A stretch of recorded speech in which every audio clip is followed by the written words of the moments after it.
नमस्कार। कार्यक्रम खास मुलाकात में आपका बहुत बहुत स्वागत है। और ख़ास मुलाकात में आज हमारे साथ हैं भारतीय जनता पार्टी के राष्ट्रीय अध्यक्ष अमित शाह जी।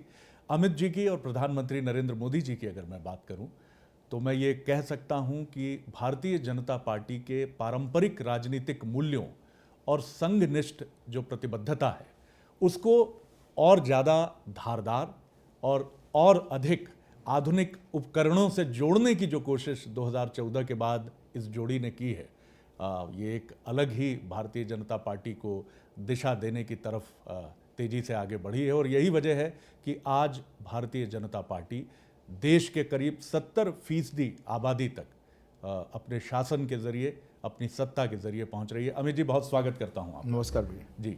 सबसे पहले मैं जानना चाहूँगा 5 राज्यों का ये चुनाव, और इस चुनाव में Bharatiya Janata party slog overs के एक ऐसे बल्लेबाज के तौर पर सामने आती है जो अंतिम ओवरों में बहुत तेज़ी से बैटिंग करती है और चीज़ों को अपने पक्ष में करने का प्रयास करती है। आप किस तरह देखते हैं 5 राज्यों को? देखिए, पांचों राज्यों में भारतीय जनता पार्टी के लिए बहुत अच्छी संभावनाएं हैं जी। ये तीनों राज्य छत्तीसगढ़, मध्य प्रदेश और राजस्थान हमारे मजबूत संगठन के खाके वाले राज्य, और जहां भारतीय जनसंघ, भारतीय जनता पार्टी सबसे पहले बड़ी ऐसे राज्य हैं। जी। लंबे समय तक हमारी सरकारें चली हैं, बहुत अच्छा शासन हमने दिया है। छत्तीसगढ़ और मध्य प्रदेश में अनइंटरप्ट 15 साल का हमारा शासन रहा, और ये 15 साल में दोनों राज्यों की दशा दिशा बदलने का हमने सभानतापूर्वक सफल प्रयास किया है। जी। जहाँ तक मध्य प्रदेश की मैं बात करूँ, एक बीमारू राज्य माना जाता था। वित्तीय डिसिप्लिन, वित्तीय अनुशासन पूरा चरमराया हुआ था, कानून और व्यवस्था खराब थी, किसानों की हालत बदहाल थी, शिक्षा की हालत बदहाल थी, स्वास्थ्य की हालत बदहाल थी। ये सारी चीज़ों से सफलतापूर्वक बाहर निकालने का काम भारतीय जनता पार्टी के नेता और मध्य प्रदेश के मुख्यमंत्री शिवराज सिंह चौहान ने किया है, और उनको सफलता भी बहुत मिली है। कई सारे पैमाने पर कांग्रेस के 55 साल का शासन और हमारा 15 साल का शासन कांग्रेस के 55 साल के शासन पर भारी है। जैसे 18% ऋण पर, सूद पर ऋण दिया जाता था किसानों को, हमने 0% पर आज दे रहे हैं। पहले सिर्फ 1300 करोड़ देते थे, आज 13,000 करोड़ दे रहे हैं। किसानों के लिए गेहूं, धान, सोयाबीन, मक्का, ये सारी चीजें समर्थन मूल्य पर क्रय करना ये स्वप्न था। आज मध्य प्रदेश में सारी चीजें समर्थन मूल्य और बोनस के साथ क्रय करने का काम शिवराज सिंह चौहान ने किया है। मोदी जी की नीम कोटेड यूरिया के स्कीम के कारण यूरिया की किल्लत खत्म हुई है। इरिगेशन 7.5 लाख हेक्टेयर था, आज 40 लाख हेक्टेयर तक पहुंचाने में भारतीय जनता पार्टी की सरकार को सफलता हुई। और कुल मिलाकर कृषि का सकल घरेलू उत्पादन लगभग 2.1 टाइम बढ़ाने में हम सफल हुए, मतलब डबल करने में हम सफल हुए 15 साल में। 55 साल का जो अचीवमेंट था उससे डबल हमने 15 साल में किया है। इसी तरह से 5 मेडिकल कॉलेज थे, आज 18 है। 103 इंजीनियरिंग पॉलिटेक्निक थे, आज 304 हैं। शालाओं में भी लगभग 90% की वृद्धि की है। बजट 21,000 करोड़ था, आज 1,85,000 करोड़ है। 17,000 पर व्यक्ति आय थी, पर हेड इनकम थी, आज उसको हमने 77,000 तक पहुंचाया। मैं मानता हूँ ये सारी उपलब्धियां नीचे तक परकोलेट की है, और ढेर सारी योजनाएं, लाडली लक्ष्मी योजना हो, मोदी जी की गैस देने की उज्ज्वला की योजना हो, मोदी जी के प्रधानमंत्री आवास योजना हो, सौभाग्य योजना, घर में बिजली पहुंचाने की योजना हो, ये सारी योजनाएं मध्य प्रदेश की जनता तक सफलतापूर्वक पहुंची हैं। तो मैं बहुत दृढ़ता के साथ मानता हूं कि यहाँ प्रचंड बहुमत के साथ भारतीय जनता पार्टी की सरकार बनेगी। जी। चुनाव के ठीक पहले पीसीसी चीफ कमलनाथ जी का एक वीडियो वायरल होता है जिसमें कहा जाता है कि 90% पोलिंग अल्पसंख्यकों की अगर होगी तो कांग्रेस के हित में होगा। और दूसरी तरफ अयोध्या में राम मंदिर का मसला भी बहुत तेज़ी से आगे बढ़ता है। आप इन दोनों मसलों को क्या देखते हैं कि ये चुनाव पर कहीं कोई असर, इम्पैक्ट ला सकते हैं?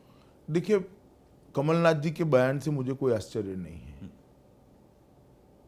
कांग्रेस सालों से धर्म और जाति के आधार पर राजनीति करती है। जी यहाँ कमलनाथ जी का कुछ बयान आता है, माइनॉरिटी ज़्यादा वोटिंग करे ऐसी अपील कर अगर वो अपील करते कि सारे वोटर वोटिंग करें तब तो समझ में आता है, जी ये लोकतंत्र की भलाई के लिए है। मगर माइनॉरिटी ज़्यादा वोटिंग करे, मैं मानता हूँ ये लोकतांत्रिक तरीके से उचित नहीं, अगर ये वीडियो सही है तो।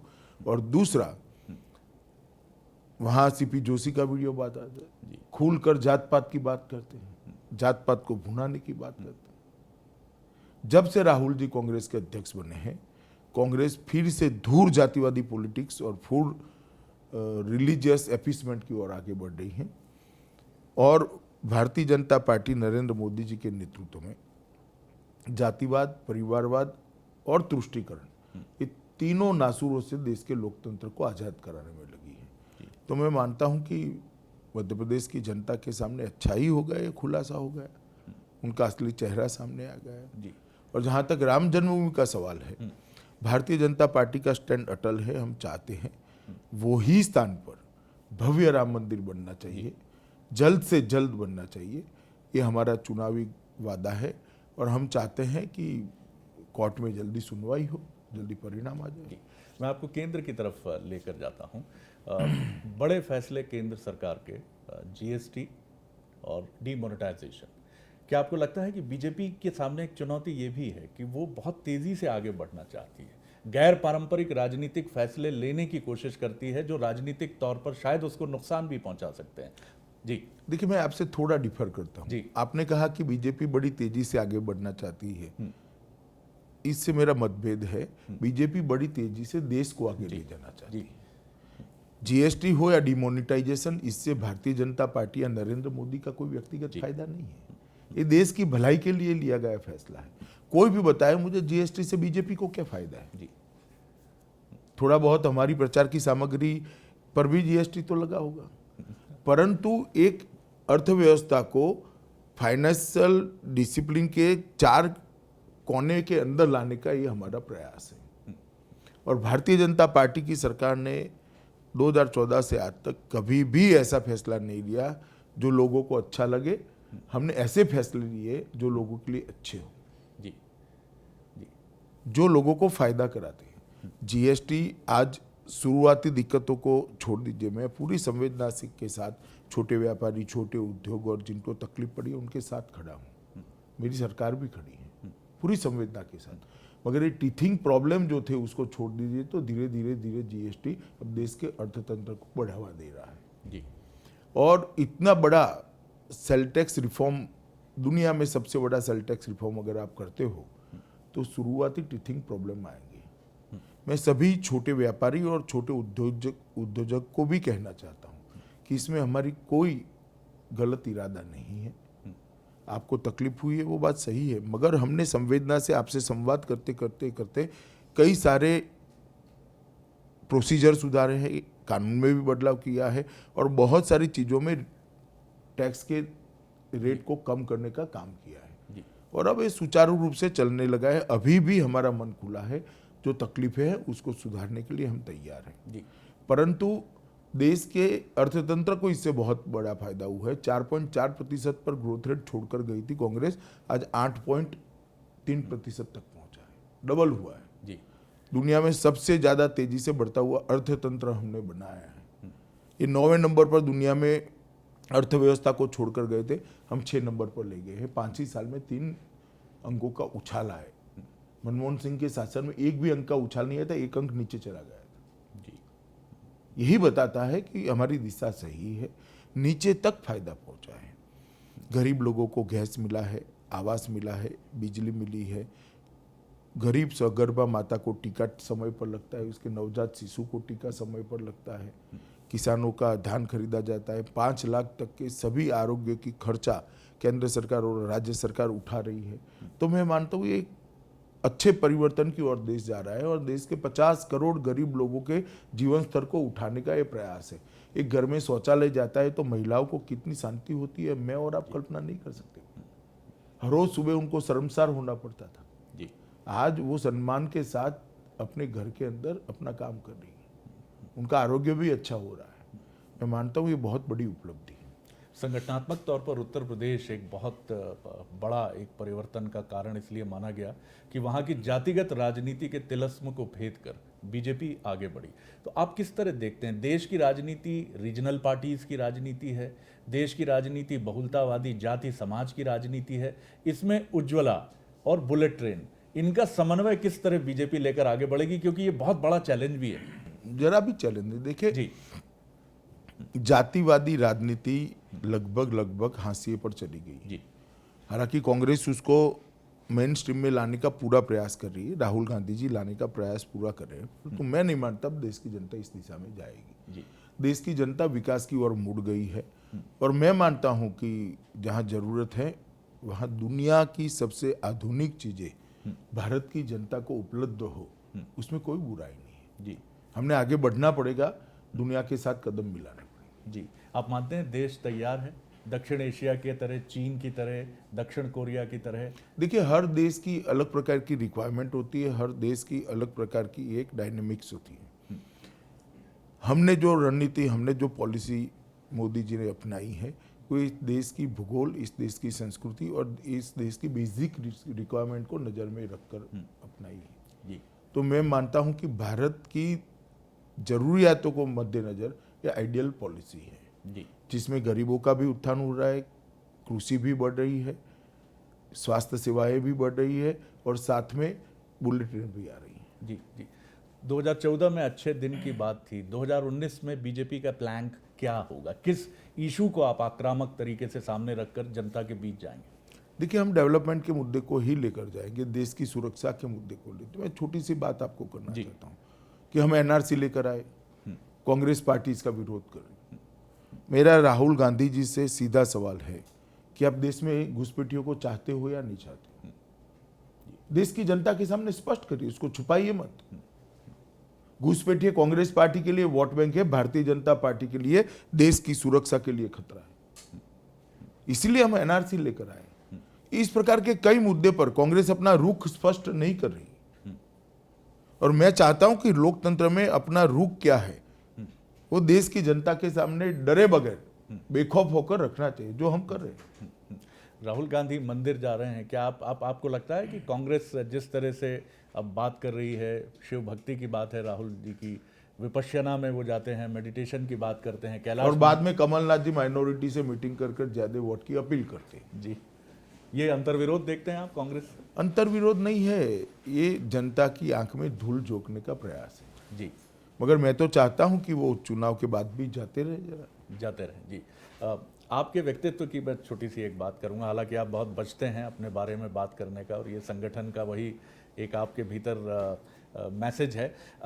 जितने आप सख्त माने जाते हैं, गुलदस्ता नहीं, स्वागत नहीं, जल्दी से औपचारिकता खत्म करिए, मुद्दे पर आइए, एक संगठन में इतना सख्त एटीट्यूड रखना बहुत ज़रूरी है। और निजी जीवन में आप एक मस्त, बिंदास और बहुत जीवन को जीने वाले व्यक्ति हैं। देखिए ये सख्त अप्रोच नहीं है, संगठन के लिए बहुत जरूरी है कि समय का सदुपयोग किया जाए, एक, और दूसरा ये सारी चीज़ें जो होती है वो बड़े बड़े गुलदस्ते, वो चुनाव है तब तो ठीक है, मगर संगठनात्मक कार्यक्रमों में नहीं करने चाहिए। जी जी जब चुनाव होता है, एक माहौल बनाना होता है, एक मूड बनाना होता है, विजय के लिए पूरी फोर्स को ड्राइव करना होता है, तब ये सारी चीज़ें अपना एक स्थान भी रखती है, महत्व भी रखती हैं।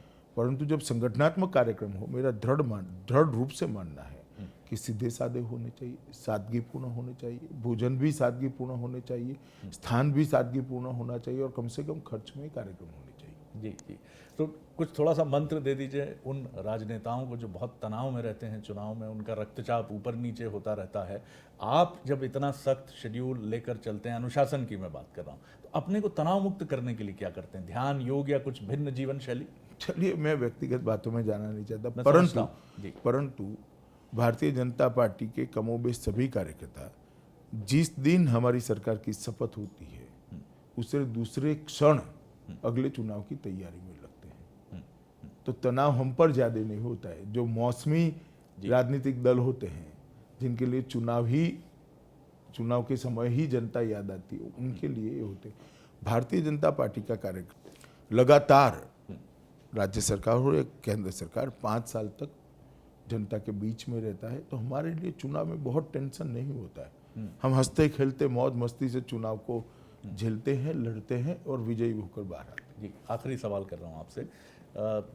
5 राज्यों के चुनाव के पहले राफेल का इशू एक उठा और 2019 में भी कांग्रेस इसको लेकर हमलावर मूड अख्तियार कर ही चुकी है, ये साफ दिख रहा है।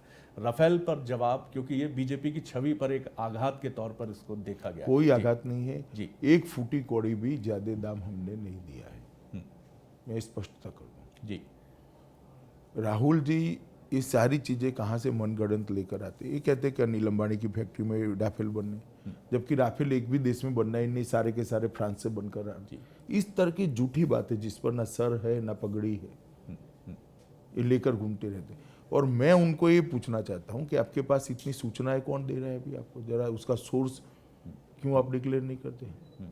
किस कंपनी से आ रही है सूचनाएं जी, इसका आधार क्या है? और अगर ये सूचनाएं सही है तो देश के अंदर सुप्रीम कोर्ट से बड़ी कौन सी कोर्ट है? सुप्रीम कोर्ट में केस चलता था, आप क्यों अंदर नहीं गए? पार्टी क्यों नहीं बनी? जी, सुप्रीम कोर्ट को असिस्ट करते। वे इस तरह से घोटाला हुआ है। अगर वहां से भाग जाना, सभाओं में झूठ बोलना और जनता को गुमराह करना, देश की जनता अच्छे तरीके से जानती है घोटाले करना है कांग्रेस का चरित्र है, भारतीय जनता पार्टी का नहीं है। जी, बहुत धन्यवाद करता हूँ अमित जी इस बातचीत के लिए, और आपको 5 राज्यों के चुनाव के लिए और 2019 के लिए भी बहुत बहुत शुभकामनाएं। धन्यवाद। ये थे बीजेपी के राष्ट्रीय अध्यक्ष अमित शाह जी। राफेल के इशू पर वो सवाल खड़ा करते हैं कि आखिर राहुल गांधी जी आप ये बता दीजिए हमको कि ये सूचनाएं स्रोत कहाँ से है, इसकी सारी सूचनाएं आप तक कहाँ से पहुँच रही हैं। वो ये कह रही हैं कि भारतीय जनता पार्टी को जीएसटी से या डीमोनेटाइजेशन से क्या फ़ायदा हुआ, ये बता दीजिए।